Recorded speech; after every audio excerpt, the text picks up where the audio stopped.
Hi. Hi. Hi. Hi. I'm Rexy Pukinikin. I'm Rexy Pukinikin. I'm Rexy Pukinikin. And we're balling. And we're balling. And we're balling. Today. Tomorrow. And maybe yesterday. At what cost? At what cost? At what cost? Woo!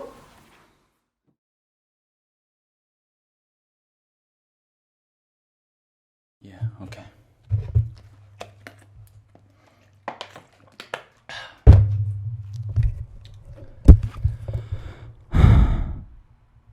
Welcome back, ladies and gentlemen, to Ballin' at What Cost. As you can see, I got a little baller outfit on.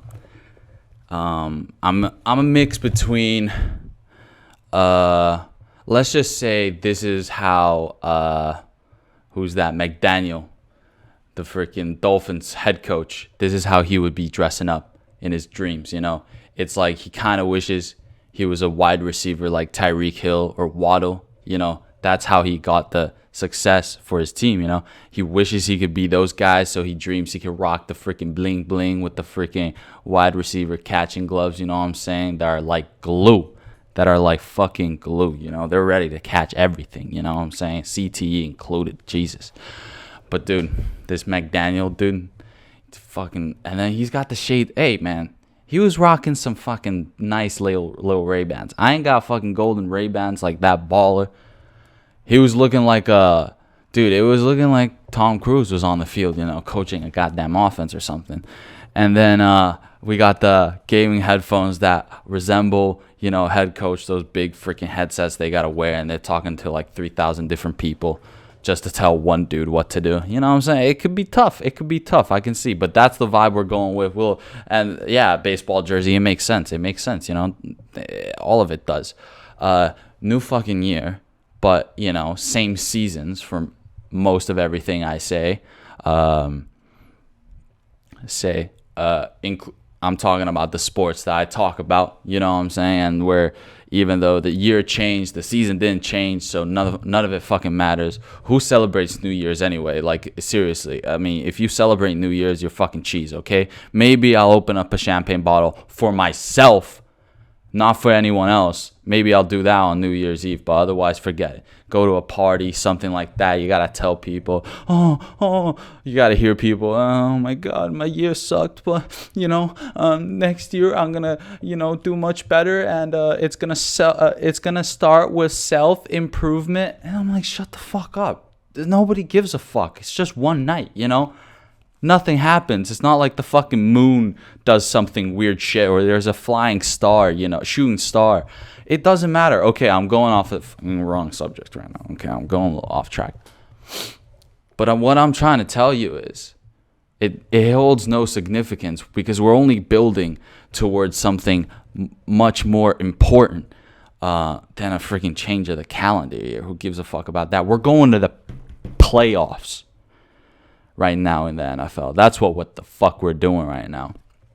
We're going to the playoffs. Every single playoff spot has been secured. Regular season is over.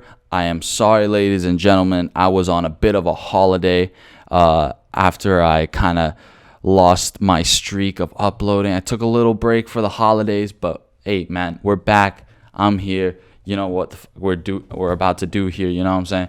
So we go off to the playoffs.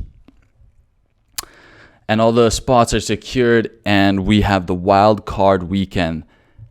This goddamn weekend, in 2 days, we're going to be watching some Chargers-Jaguars action on Saturday, and then more of the action on Sunday. But before we get into the lucky few who made it into the postseason, we're going to recap a little bit of the regular season and of the crews, the teams, the organizations, the rosters that were performing this regular season, some more than some others, and kind of why they didn't make it to the playoffs, didn't make it to the postseason, and what they could do. And I'm going to start off with none other than the fucking boys that I've been repping the whole fucking time, don't like, even though maybe some episodes I dwindled off, but every episode, I'm telling you, the orange,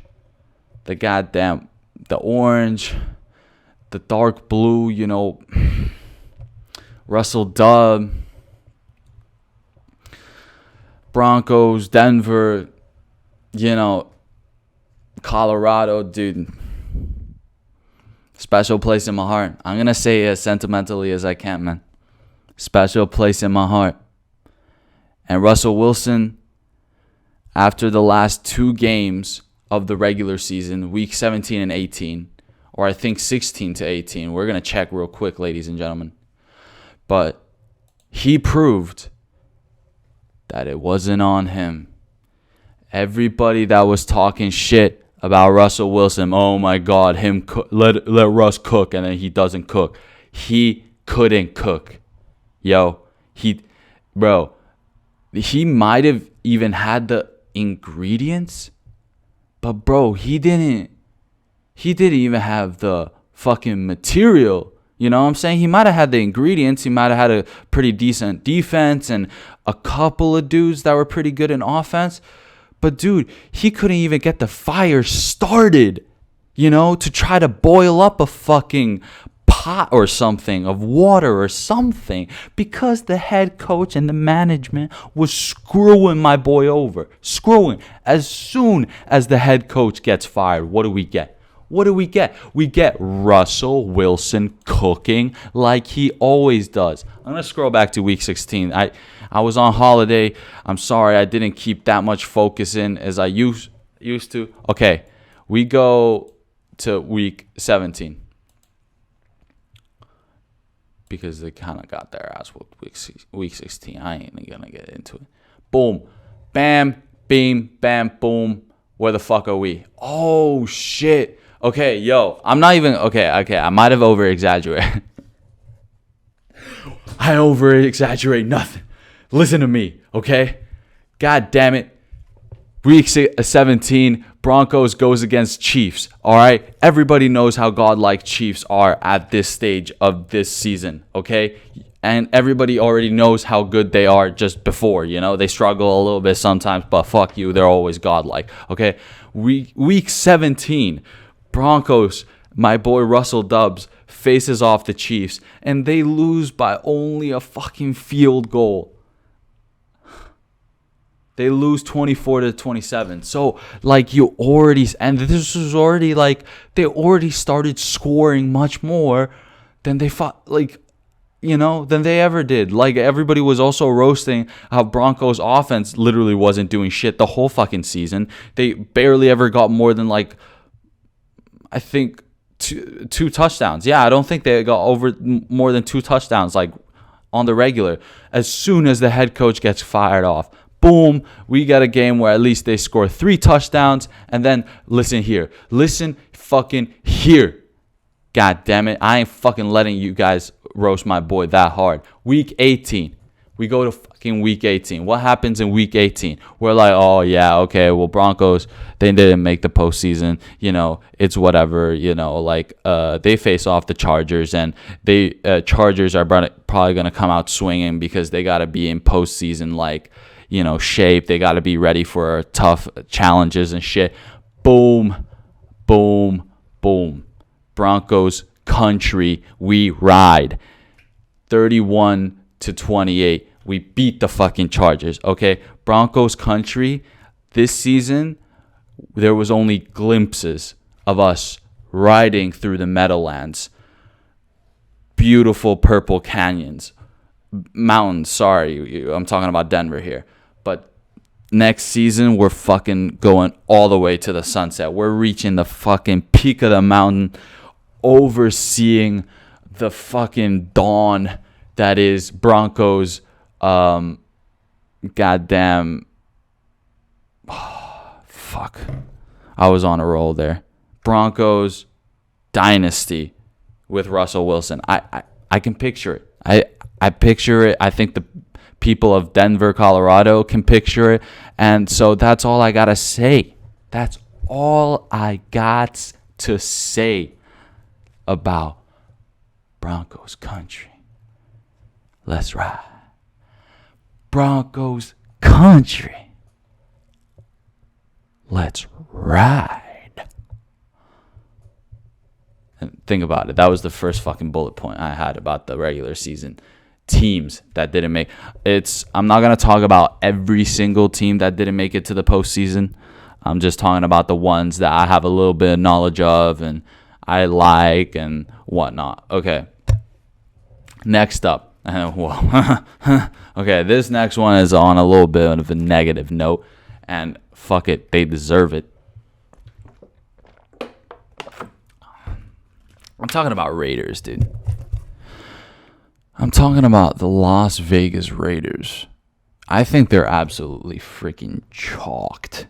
You know, Derek Carr gets benched.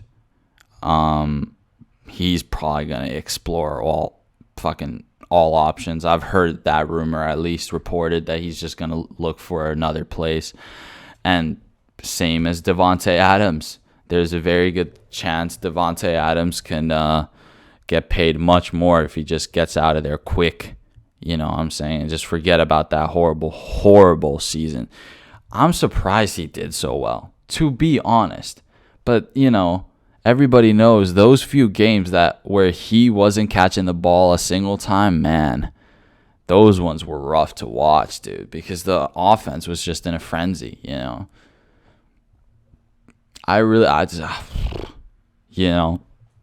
Maybe I was thinking about places Devontae Adams could go. And to be honest, I think it would be kind of cheesy if he does go to, you know, especially with the move he made to the Raiders. I think it would be a little cheesy if he just goes to like a very playoff contention team. I think he is that talented that he could just join up some kind of still like mid-development, you know, team or offense. Maybe have a good defense, but then like an offense that's struggling. And then you just got to get a guy who's not afraid to fucking sling that ball deep. You know? You got to have a trust in a dude who can throw it fucking deep. Because that's where Devontae Adams is going to catch the fucking ball over any fucking cornerback or safety or nothing, dude. You can't. So I was thinking, you know, if Bears can grab a hold of their fucking defense and they can make a good fucking, you know, offer to Devontae, then Devontae, go join Justin Fields. I see a lot of talent in Justin Fields. Justin Fields is fucking talented as shit, plays a lot like Lamar Jackson Jr., except Lamar Jackson Jr. never had a fucking insane wide receiver. So you can basically do that or you go to fucking Ravens. But if Ravens can't even afford fucking Jackson Jr., what the fuck are we doing here? You know what I'm saying? So, okay. But I really think Justin Fields would be a good match. You know, you pair up with a young dude who has a hell of a lot of confidence, right? And then you know, that literally might make all the difference because Justin Fields was the only thing that kept the fucking Bears offense going this season. So, you know, you get one wide receiver tying up the defense a little bit. Bears I'm not saying like one season, but like in 2-3 seasons, you got something. And also Bears, just change the fucking logo and you can triple the amount of fans you have, at least internationally. Internationally, nobody gives a fuck about the ugliest, slimmest, most disgusting looking C, dude. C, bro. That C looks like if you tilted it like 30 angles, like so that the arch of the C would go downwards. It looks like a saggy fucking tit. Like a saggy granny tit, dude. What are we doing, Chicago? Why can't... I know you guys have this weird thing where some places you will actually have a bear, you know, or some shit like that. But just have the bear everywhere. How hard is it to draw a fucking cool-looking orange-black bear? Like, come on. Bengals aren't drawing fucking Bengals with the orange and black. So you guys just draw a fucking bear that's orange and black. Like, what... Or are you guys going with the white and orange? But I don't understand that because isn't that too damn close to Broncos? Or are you guys just Or you guys just come up with a new color scheme, dude. Come on. Why the Chicago Bulls is like red, and then fucking what's the Chicago fucking? Are you guys no?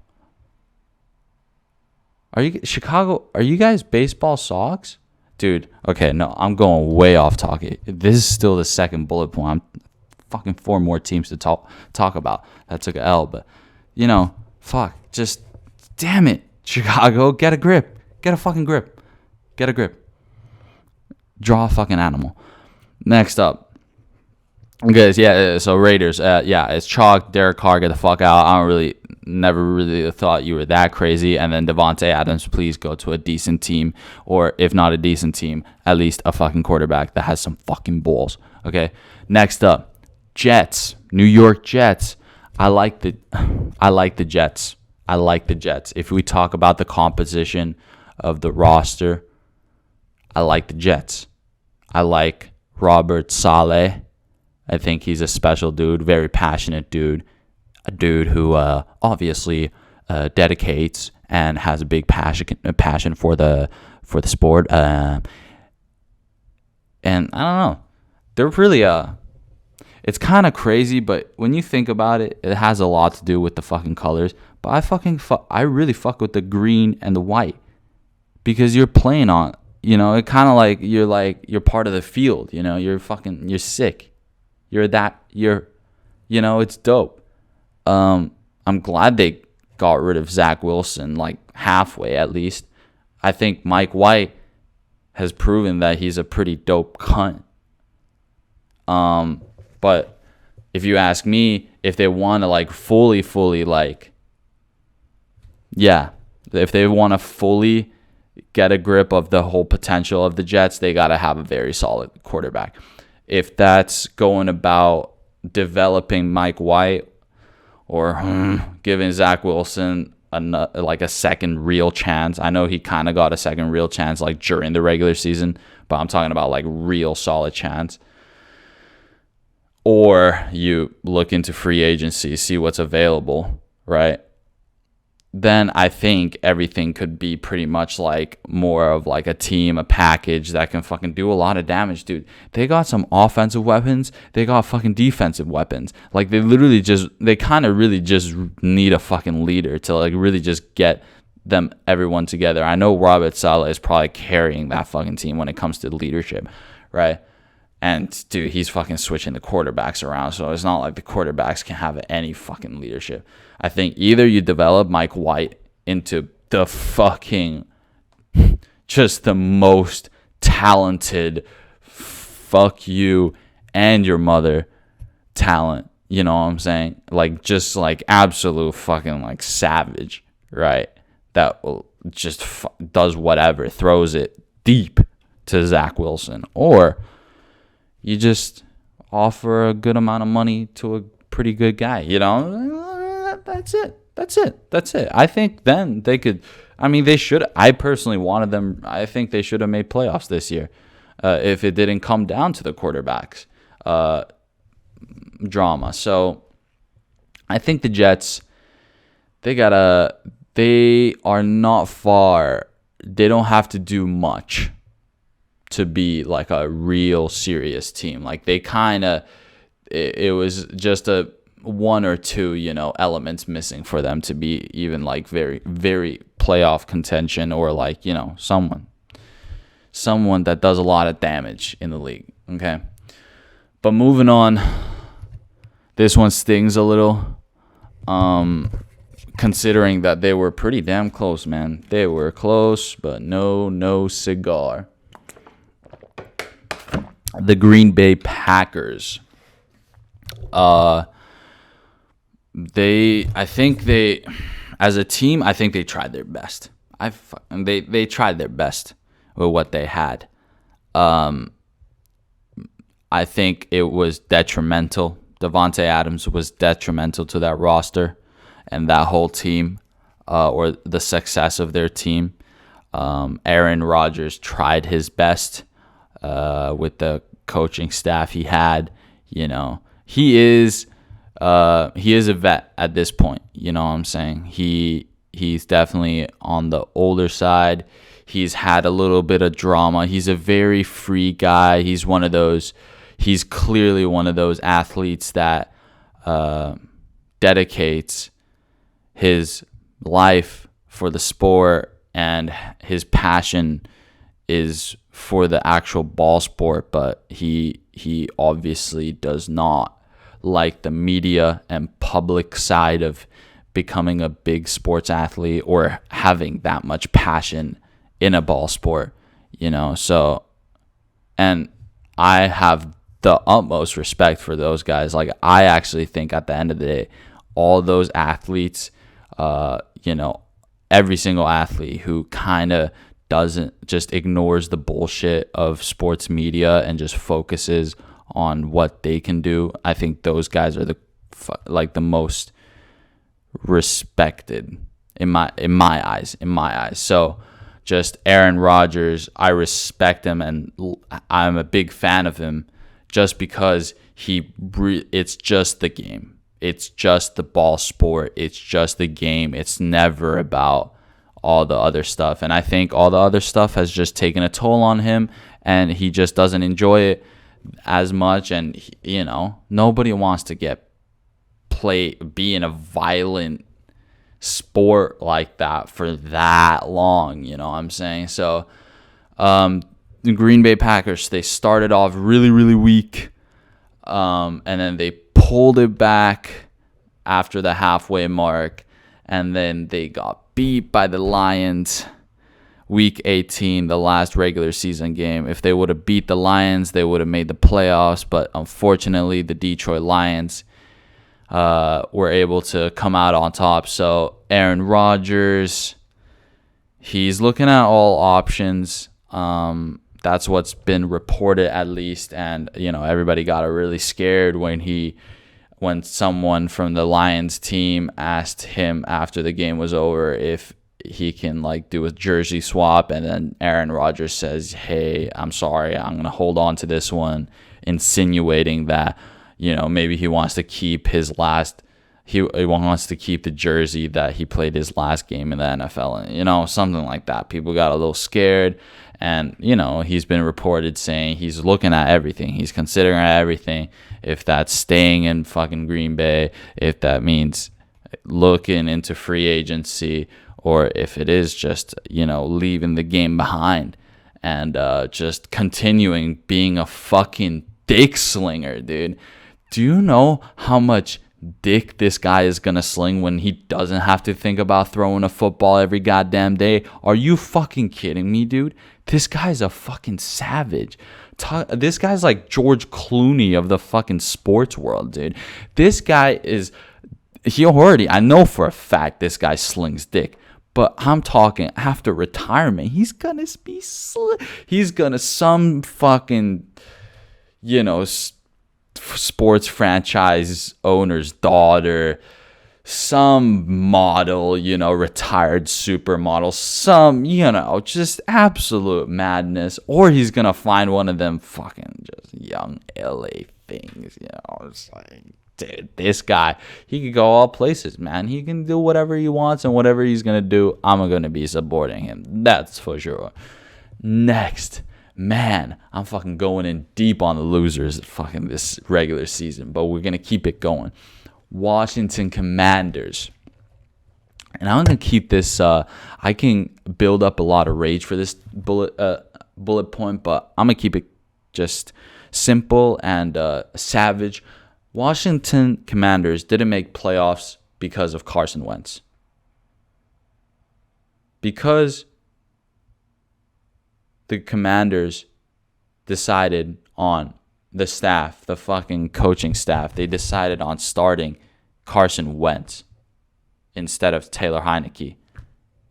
You took a couple monumental losses, and you didn't make playoffs when you coulda. Get rid of that pale ghost of a man and pay Taylor Heineke if you want him to sling the fucking ball. You think the amount he's getting paid right now, he wants to sling the ball and risk the interception? No. Pay the man.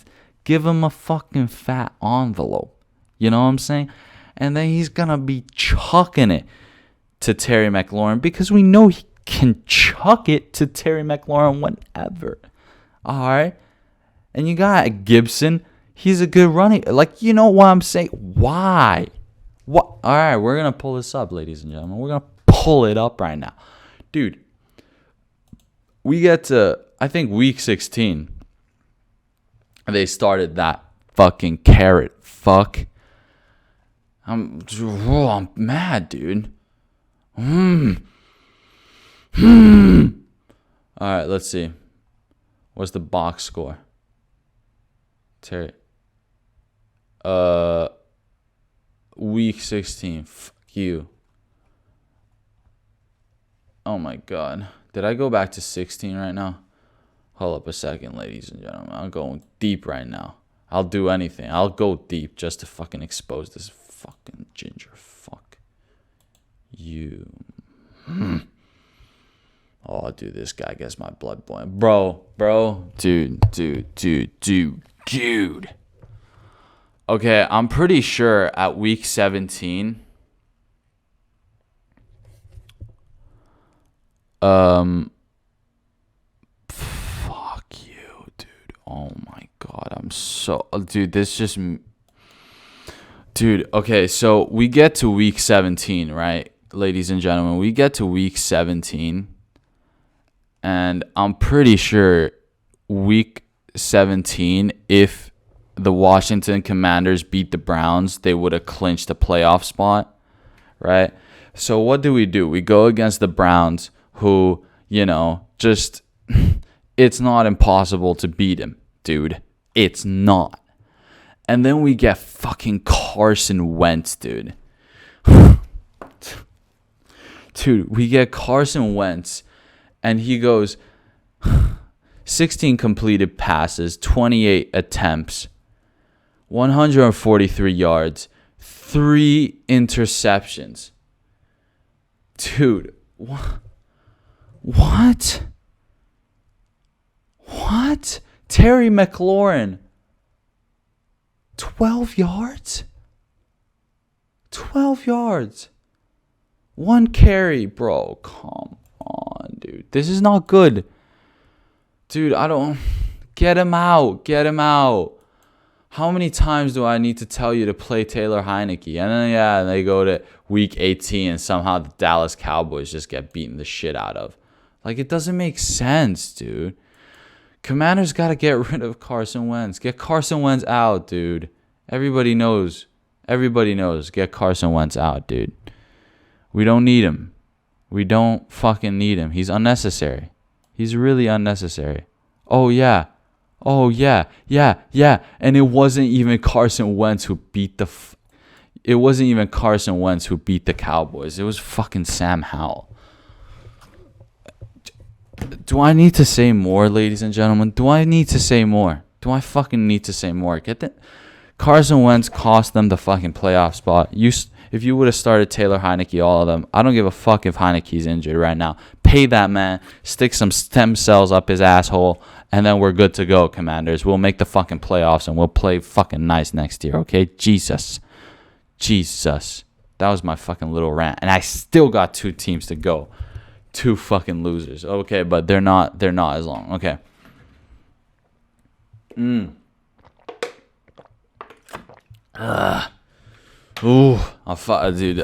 there's nothing more that gets me fired up than NFL talk. I ain't gonna lie to you. It's good drama.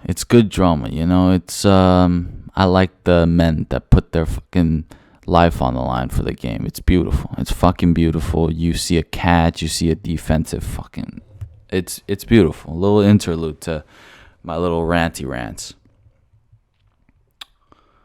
It's beautiful. I love those professional athletes. Especially Jamal Williams. You know, after their game with Green Bay Packers, and unfortunately they didn't make playoffs this year. They made huge improvements, though.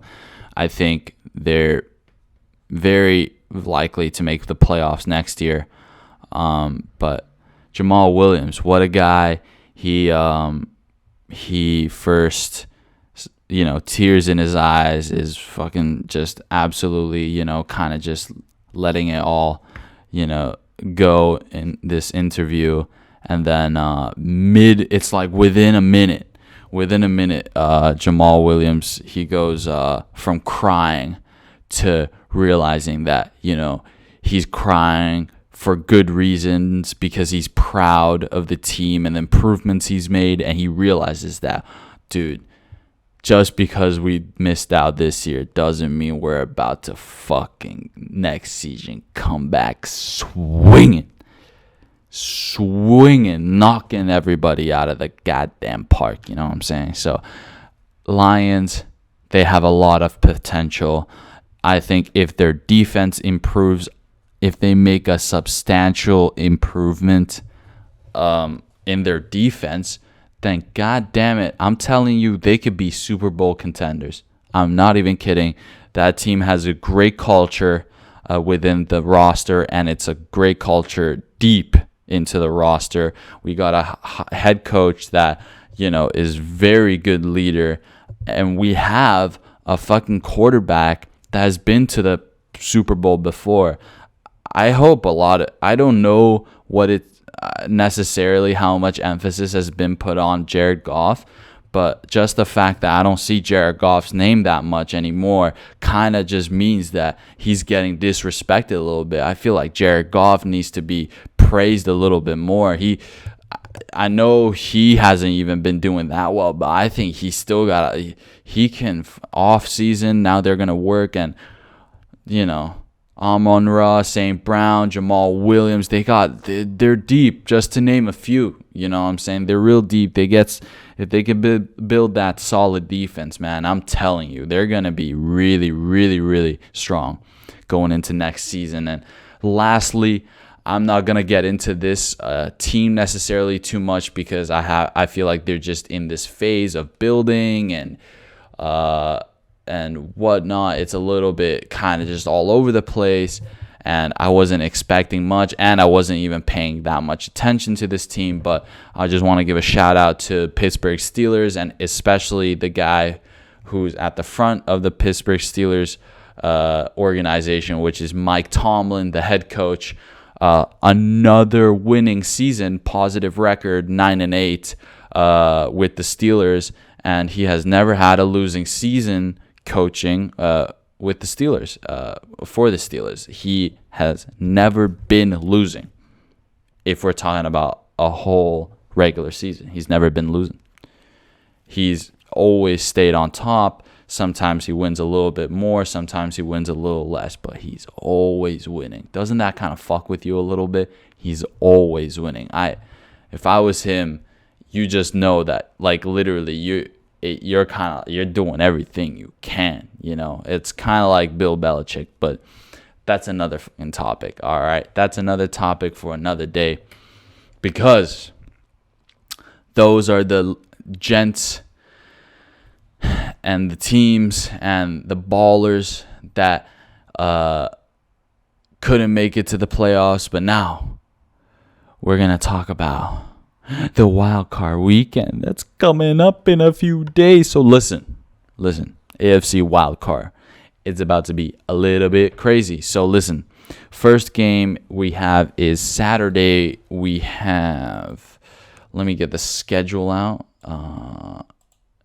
I think Saturday, like I said, never mind. I'm tripping a little bit. The first game on Saturday wasn't Chargers and Jaguars. The first game on Saturday is Seahawks versus 49ers.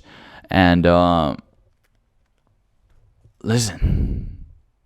Wait, hold up. Actually, I started tripping a little bit. I started going like, what's the first game that's played? But I'm going to scratch that, and I'm going to go the way I wrote it down up on my screen here. So I'm going to go AFC wild card, and I'm going to go NFC wild card, because that's like more of like the playoff picture than the actual schedule. So bam, let's just do AFC AFC wild card. So the first game of the AFC wild card, Saturday late at night, Chargers versus Jacksonville. Now this is probably gonna be the most competitive. In my opinion, this will be the most competitive game of the wild card weekend. Pretty much. I don't think there's going to be any other games that are going to be or predicted to be this competitive. I think Chargers, they have been struggling, but when they do well, they do pretty damn well. Things are working. Jaguars, pretty much the same thing, and that's the craziest part. So I think the difference maker, even though it is a little bit over dramatic sometimes, it's sometimes just to make it a little bit dramatic as if it's not a team sport. But 1v1, I think it's gonna be up to the quarterbacks. I think based on which quarterback plays better that evening is the team that's gonna take the dub. I think if Trevor Lawrence finds Zay Jones or Marvin Jones Jr. or some other fucking Travis Etienne fucking goes through and runs like a fucking 60-yarder, to start off the first quarter or some shit. It's either that or we have, Justin Herbert just fucking slinging it down, running a few yards to get the first down, making a risky fourth down play, something like that. Then the Chargers can win. So I really think that this is going to be a quarterback battle. See who fucking comes out on top. And I'm going to be really excited for that one. I don't know if I'm going to be able to stay up to watch it live, but I'll definitely watch it the morning after. And it's just going to be, it's amazing. Wild card weekend. I'm excited. Next game of the AFC playoffs is Baltimore Ravens versus Cincinnati Bengals. And this is where I'm going to just have a straight harsh opinion. Joey Burr.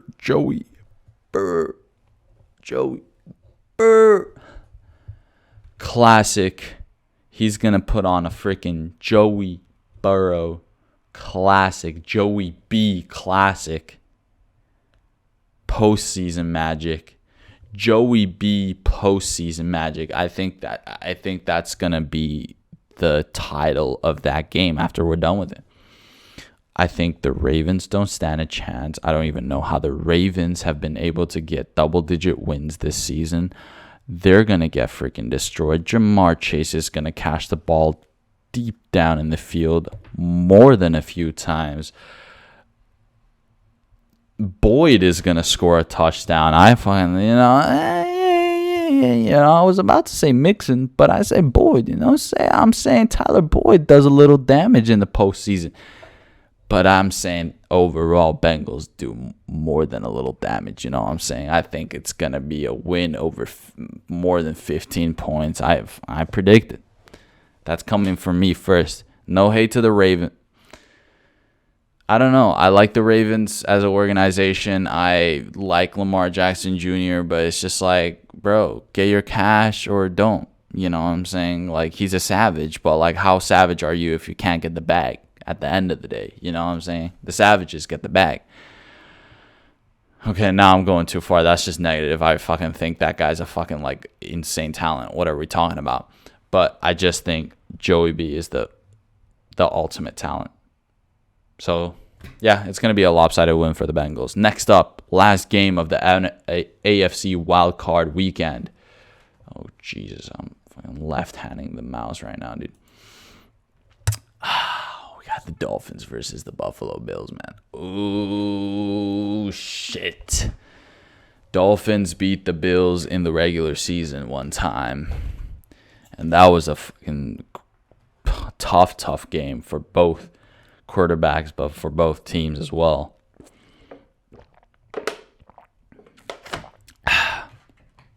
I think, okay, this is just from my fan perspective. Josh Allen might be the most talented quarterback we have right now. Genuinely, I think Josh Allen might be the most talented. I think he knows when to run, even though he isn't the craziest at running if we're comparing him to like Lamar Jackson Jr. But I still think he is a fucking crazy good like rushing yards quarterback. And he's so accurate, and he's a fucking amazing play caller. But I'm rooting for my Miami Dolphins boys. I'm rooting for Daniel. What's his name? McDaniel. God damn. I gotta search it up. Otherwise, I'm just gonna go crazy. Miami head coach. Mike McDaniel, right? It just throws me off a little bit.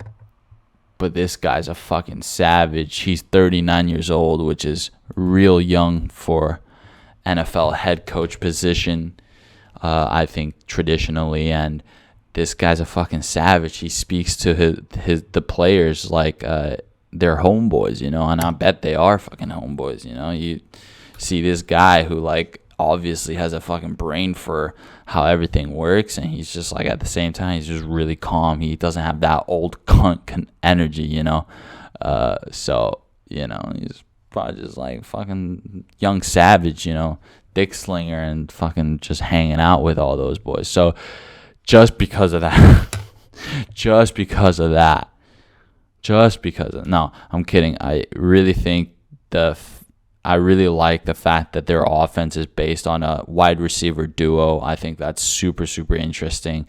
I think that's a very effective and just entertaining way of building an offense. So I'm rooting for Tyreek Hill and Jalen Waddle. I want them to do really fucking well, and I want Tua to do really well, because I think Tua has been a pretty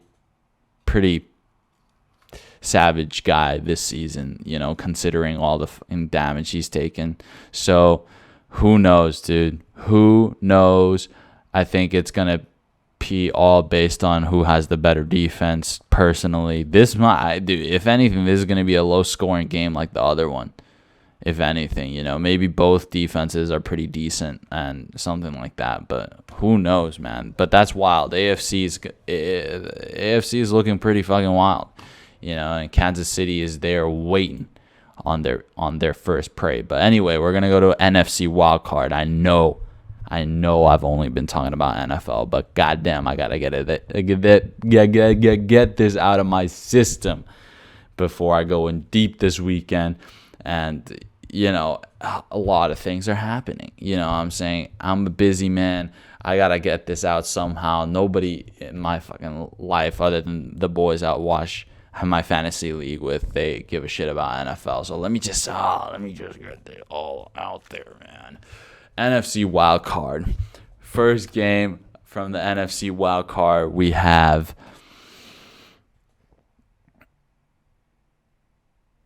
Seattle Seahawks, my boys, versus the 49ers. And listen, it's a scary one. I ain't gonna lie.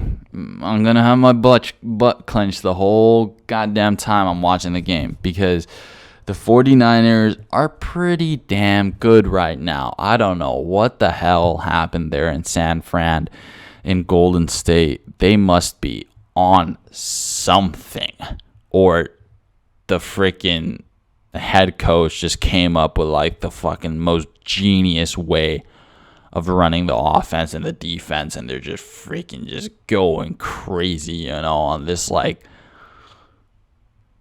freaking journey to run through every goddamn person that stands in their way, because that's what it feels like. I feel like nobody can fuck with 49ers right now. Why? Come on, man. God, there's something so impressive sometimes about the 49ers, you know, and the history that they've had in the NFL. Dude, when they're good, you're kind of just like, God damn, they're very fucking good.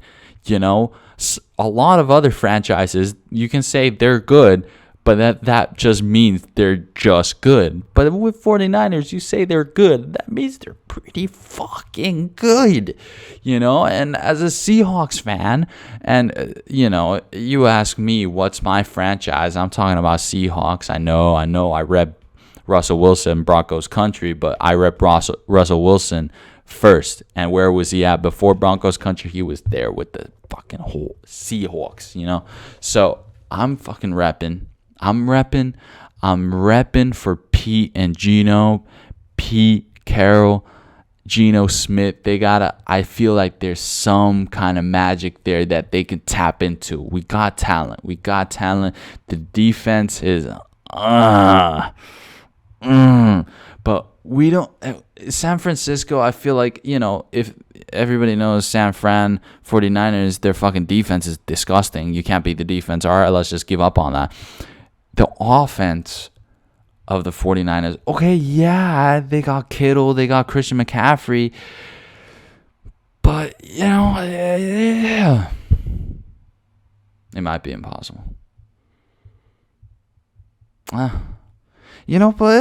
dude, it's just, I think Geno just got to start slinging it deep to DK and lock it, and that's the only way. And then you let Kenneth Walker just run it once or twice just to fuck with him, and then he gets like a fucking touchdown from 50-yard mark, and then some crazy. There's a chance. Okay, I'm not over here gonna doubt my own fucking team. So there's a fucking chance. All right, that's my call. But 49ers, they are pretty fucking good right now. I'm not going to say nothing. I'm not going to be hating on the 49ers. Second game in the NFC wild card is the New York Giants versus the Minnesota Vikings. I think Vikings have there's some kind of hole in their defense or offense, but mostly probably their defense, right? And I feel like that hole is where something like Daniel Jones running the ball or giving it to Saquon or just every now and then throwing it. The Vikings gotta be very, very, beware of that. The Giants, yes, they've kind of played half decent. I think that's like the best way to describe them this season so far. I think there is still a real legitimate reason why they are in the playoffs. So if the Vikings cannot don't make a mistake and make sure they keep a hold of Daniel Jones and don't let him pop off and don't let Barkley pop off, or don't let him sling it out, or don't let Jones sling it out too deep too many times, then I think it's going to be a Kirk Thuggins classic. I have no doubt Justin Jefferson's going to put up Randy Moss numbers. Kirk Thuggins is going to be back, fucking looking good, feeling good, winning good. So, that could also be, but I'm giving out both perspectives here, okay? I personally, this is one of those where I'm kind of neutral who wins or who loses. If Giants win, I'm going to be really happy because they made a lot of improvements to get to where they are at.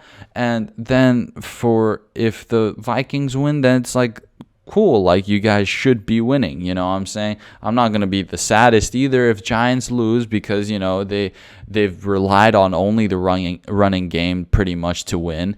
And I'm not going to hate if Vikings lose either because I feel like they haven't reached their full potential, and though they've kind of just used one tactic to be so strong, and I feel like they have a lot of things they can still improve on, and sometimes it feels like they're not like a full package team right now. So that's what I think about the Giants versus Vikings, and who knows what the hell will happen with that one. Lastly, but this one, I know what the fuck is gonna happen. There is no doubt in my mind what the fuck is gonna happen. The last NFC wildcard game. we have Cowboys versus Buccaneers. Dallas Cowboys versus the Buccaneers. And it's gonna be, I know I've said this word probably twice or 3 times or 4,000 fucking times, but it's gonna be a classic Tom Brady, king of goats upset. There's, he's the king of goats, okay? And he's gonna, what do the Cowboys have?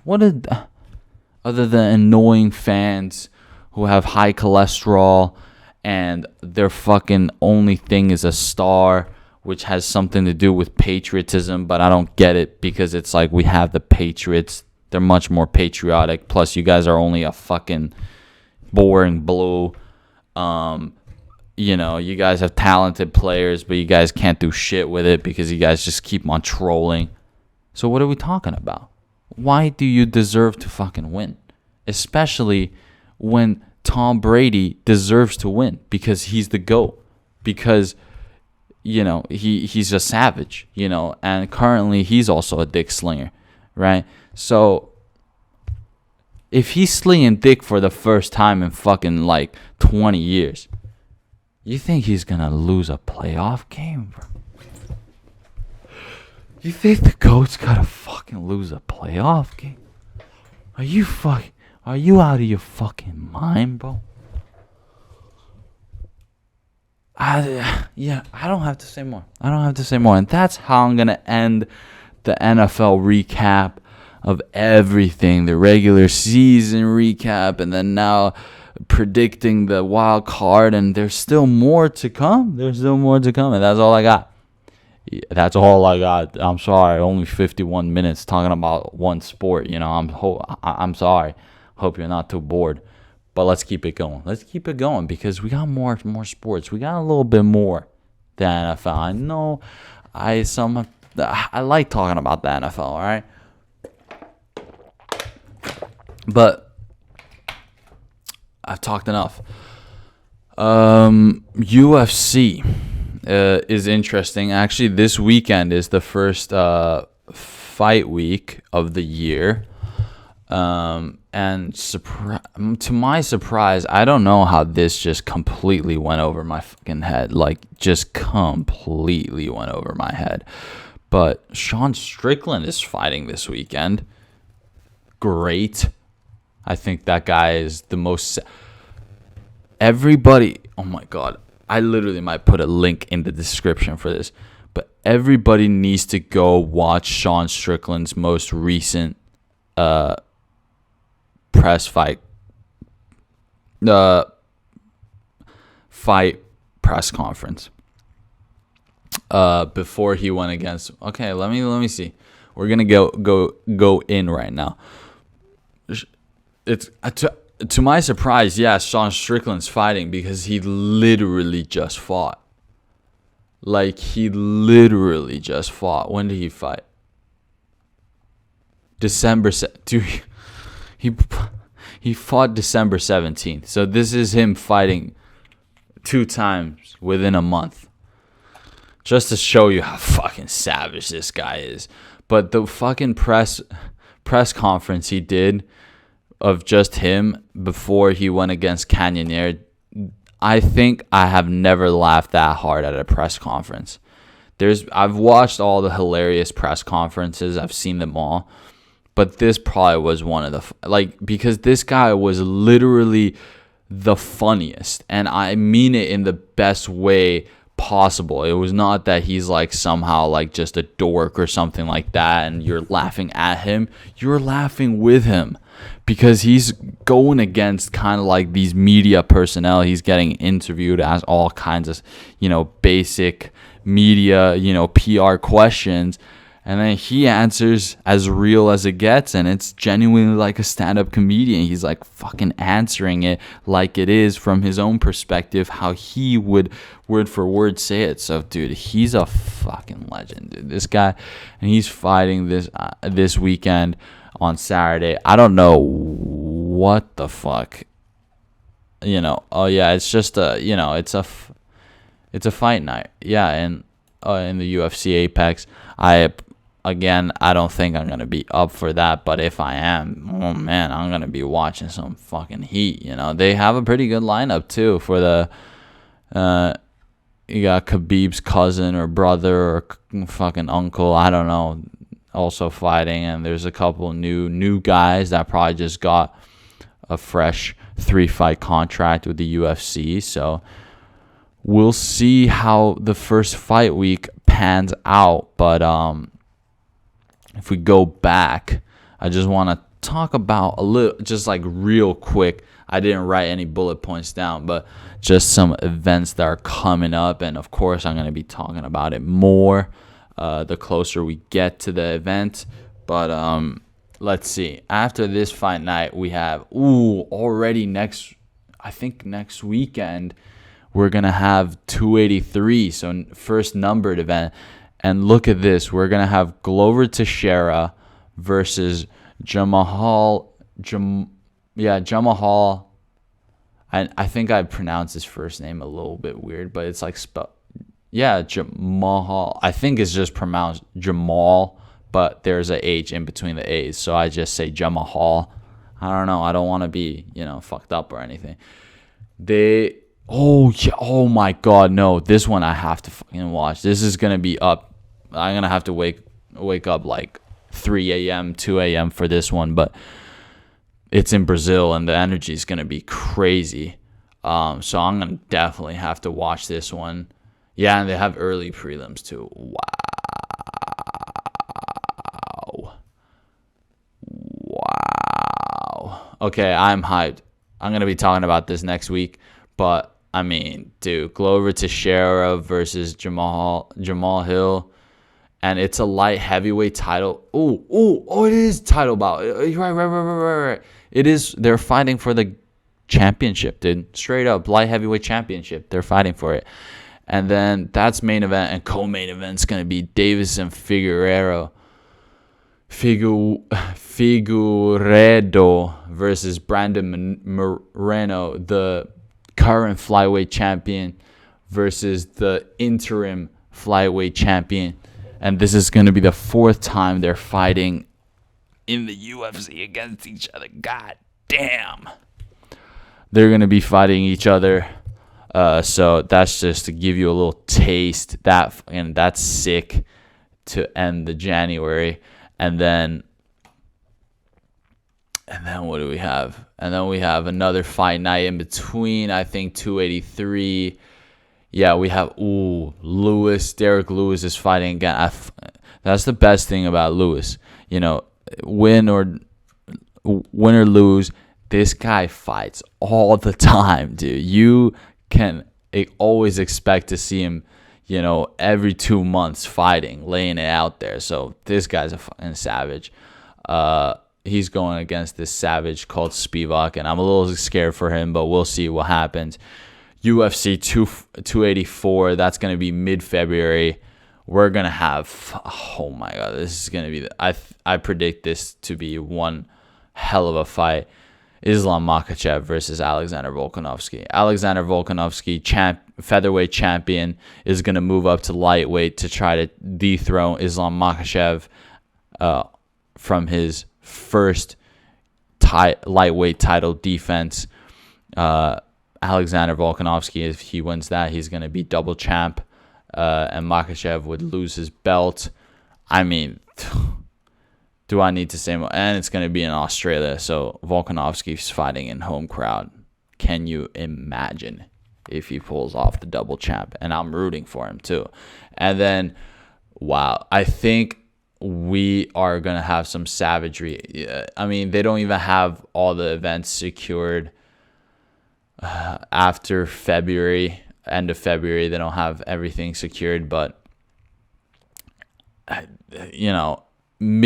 the week after Islam Makhachev versus Volkanovski, we're having a UFC fight night where they have a savage main event. Marlon Chito Vera versus fucking Corey Sandhagen. Like, wow. In the UFC Apex too, which is just the most savage place these two killers can be facing off each other. So, what? Like, just absolutely fucking crazy. And if Vera wins that, he gets a title shot for sure. And I don't know. I want Sugar Sean O'Malley to fight soon, but there's a chance he might not fight till summer. Yeah. And just I have to talk about this, but UFC 286, which is UFC London, March 18th. I have signed up for the pre-sale tickets to get notified about the pre-sale tickets. I've done everything. I am going to try to blow a little money and go see UFC London. So far, they got 4 fights secured for that. They have one main event fight secured, which is Marvin Vettori versus Roman Dolidze. Number 4 middleweight contender versus number 8 middleweight contender. Interesting. That's very good to know this early already. But man, as soon as the pre-sale tickets come out, I'm fucking signing up. There's been rumors, or I don't know if this has just been like once confirmed. I don't know if it's gone through double or triple confirmation, but they're trying to work on Leon Edwards fighting for the belt for March. If it's against Usman for the trilogy fight, or if it's against Jorge Masvidal for a title defense, Edwards title defense. Who knows? But either way, I think the fact that just knowing Leon Edwards is going to defend the belt, that's enough for me to, you've convinced me. I got to go fly over real quick for a night or two and experience that whole event. So I'm going to be trying everything I can to go there and fucking just lose my shit. That's what the UFC is looking like so far for the 2023 portion of the calendar year. I'm very excited. Just the fact that the first 2 months is already going to be pretty insane. Craziness, dude. They're going to kick it off with a Brazil fight. Man, that's really, really impressive, to be honest. I'm going to be tuned in. Lastly, we're going to talk about the NBA, okay? I'm going to take my glasses off for a second. I feel like I've been wearing these a little bit too long. Let's see. Oh, shit. Handsome bastard. We're going to talk about the NBA a little bit. Again, I don't have that much written down for it, but I kind of want to go on another tangent. And this tangent is the most positive hype man. Might shed a tear because I'm so proud. Lauri Markkanen. I've said that name more than a few times on this sports podcast, and I think this guy is playing like an all-star. Who knows if he doesn't get voted in? He might not, because he's just like white man balling out in a Mormon city. You know what I'm saying? Like, what the fuck? You know what I'm saying? But he has been playing out of his fucking mind. I think he deserves some goddamn award. I don't care what it is. He deserves the award. He deserves all the recognition. He's been getting recognition now like crazy, because Jazz have been okay, well, if we're talking about the last week or so, I mean, the Utah Jazz have been going through some drama, as in just the games itself have been so crazy, back and forth, barely winning, barely losing. I know the Jazz aren't as hot as they were at the very start of this season, but they're still hot. And Western Conference, it hasn't changed much. They're still, everyone's pretty close to each other. There's not one or two crazy dominant guys in the West. And I think Lauri Markkanen, alongside Jordan Clarkson, they're just doing everything possible to just ball the hell out for the Jazz, And they're doing everything, man. Dude, Lauri Markkanen this guy's insane. This guy he's shooting from 3 like he's Steph. He's driving in like a big man, like fucking Giannis, right? And then he's shooting the midfield jumpers like he's Luka. Like, what are we doing? What are we doing? This guy's insane. This guy's absolutely insane. And he's as, and speaking of the Utah Jazz, we think about who was the man who carried the Utah Jazz before Lauri Markkanen. And we're talking about Donovan Mitchell, Spider Mitchell, dude. This guy is absolutely... He's one of those guys that hasn't had an offseason. In the sense that he hasn't had a season where... Not the fact that, he's gone to the playoffs and he hasn't had an offseason. I'm talking... He hasn't had a season where he's personally performed not up to par. He's...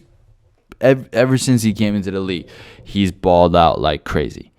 And he continues on showing that, but just the other week, Donovan Mitchell versus Chicago Bulls, 71 points. That is pretty freaking crazy, dude. I am not going to lie to you. 71 points is a lot of points from one bad motherfucker, dude. I'm telling you, NBA, I know it's a team sport, but this one's more. It really is who can shine the brightest that evening. One dude. If one dude can fucking just get the buckets, then he's the savage, and and they can get the dub. You know what I'm saying?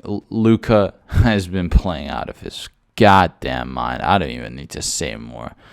Dude, this guy is literally not slowing down. It's something about the fact that his team just needs to do a little bit better to help him out. But him himself, there's no stopping him. There's no stopping him. There's absolutely no stopping him. Jokic has been playing like an absolute animal. Just everybody, John Morant. Don't even get me started with John Morant. I think John Morant is one of those just talents that just also has so much physical performance and physical talent, like athletic talent, that it's like there's pretty much no stopping him when he steps on the court. Like, he's putting guys on posters every goddamn game.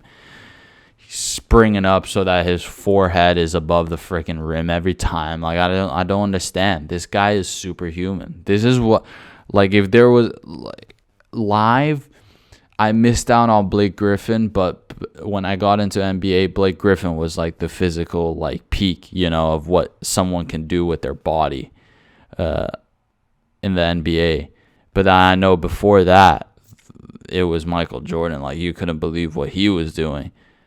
But I think for me right now, just watching live, I think John Morant's that person right now. I don't understand how John Morant is doing the things he's doing, like physically on the court. I don't understand the balls, the confidence, the execution, dude. There's something special about that man. I'll tell you. It's just been crazy, but. If I just quickly recap the standings here. And I'm going to start off with the East this time.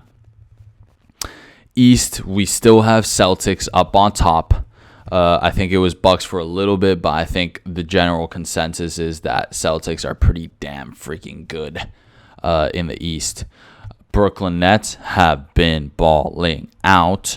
They have been winning a lot. They're second in the freaking Eastern Conference. All of a sudden, 9-1 their last 10 games. Just picking up the fucking pace. Now they're piecing the puzzles together. I'm really glad for them.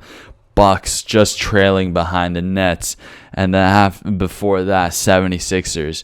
And see, that's where I'm saying by the time you get to maybe the Cavaliers, which is the 5th seed after 76ers, I think you draw the line there. All the teams underneath them, there's like a skill gap. There's something about those top 5 teams that are much more composed than all of the other teams. I just feel like that gap is hard to bridge over. Like, it's hard from going from the bottom 5 to the top 5.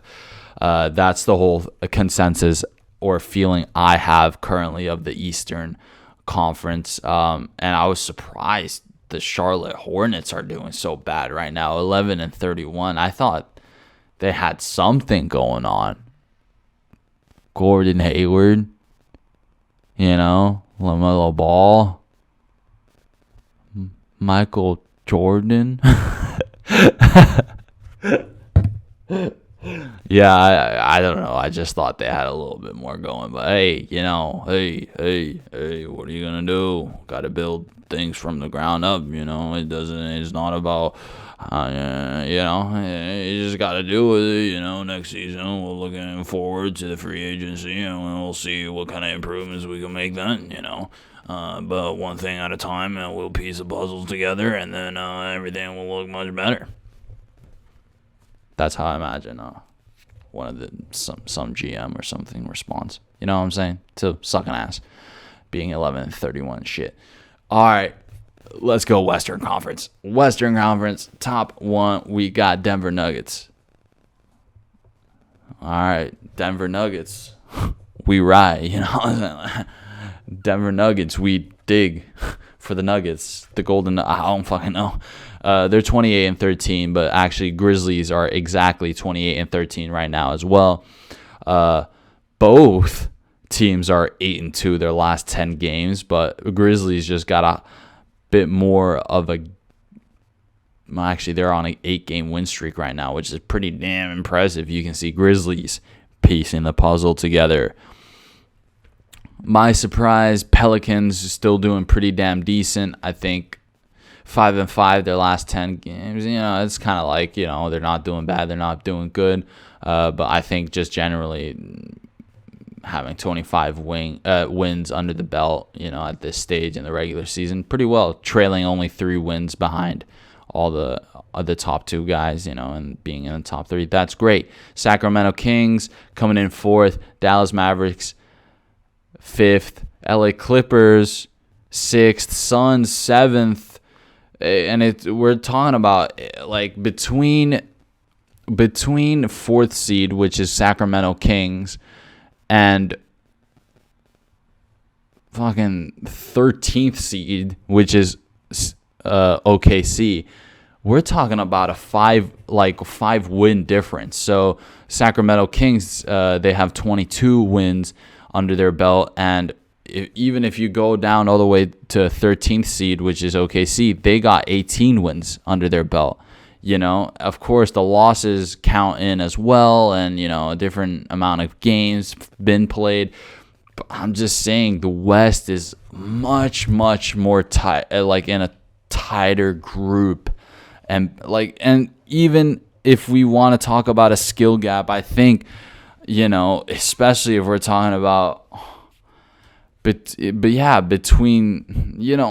think between number 1 to number 10, number 1 seed to number 10th seed, anything can happen. Like, genuinely, orders can change if one team goes on a bad losing streak and one team goes on a good winning streak. It's absolutely crazy, and who knows what will happen, because Warriors have climbed their way back to 8th seed, which is a fucking they're doing something. Jazz is right underneath them, but then Timberwolves are doing somehow okay, and the Suns are only 7th, even though they should be really like in the top 5 at least.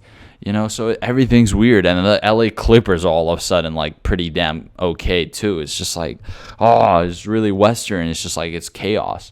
Who knows what happened?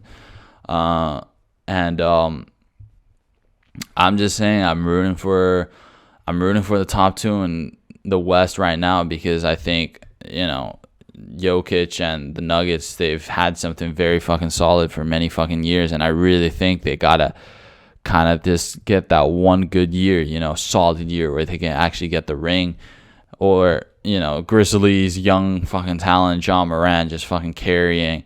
You have young talent pretty much, like very young core from the 2nd seed all the way to the 5th seed. You know, Grizzlies, John Moran, Pelicans, Zion, Williams, fucking Kings, you know, Young Bucks helping out De'Aaron Fox, who's been carrying, and then Dallas, you have Luka, you know, fucking Savage, and you know, it's craziness. Who knows what will happen? I think the East is a little bit on a different vibe, but I'm not trying to say that everything's certain for sure in the East. So NBA's throwing me in a bit of a loop.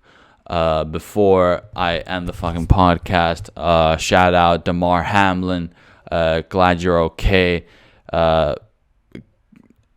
The physical limits that professional athletes, no matter what sport it is, the physical strain and the physical sacrifice they have to the game and for the sport is something that no one can actually ever fathom. And when you put yourself in physical limits like that, that's when scary things like that, even though they are rare, especially when you are still involved in the sport. I mean, even though it's rare, it could happen while you're still in the sport, reaching the limit and your body giving out. And Damar Hamlin had a cardiac arrest, but, thank God. And he's pretty much recovered now. It was a scary situation. I woke up to it, but just the overwhelming support of the NFL community and even other sports were just supporting it. Like everybody was supporting him in the sports world. At least it felt like for me.